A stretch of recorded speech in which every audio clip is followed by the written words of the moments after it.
Sabi nga po, unang-una, once naging full na po yung kooperatiba, salary based na po yung mga drivers natin. May overtime po yon pag lumagpas ng 8 hours. Tapos sila po ay magme-member na ng SSS, Pag-ibig at saka PhilHealth. So, ang mga drivers po mula ngayon ay para ng empleyado po sa Makati or sa Cubao. Tapos po, as member ng co-op, may dividendo rin po yun, no? May dividendo po. Tapos pag ang driver po ay naging kooperatiba na or naging member ng kooperatiba, para na rin siyang operator, pare-pareho na sila, one voice, one vote. Pwede na po siya maging chairman ng isang kooperatiba. So malaki po ang difference ng isang driver before as compared to now.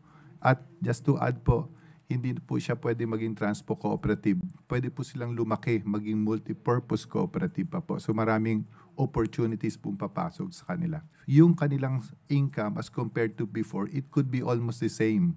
But the benefits po, yung malaking epekto dito. And also, habang tumatagal po yung kooperatiba, they'll gain more benefits from the kooperatiba as compared nung ang relasyon po nila lamang noon ay jeepney driver and operator po. Unang-una, ang laki po ng diferensya pag ikaw ay sumakay sa isang modern vehicle, meaning yung standards po ay naiangat.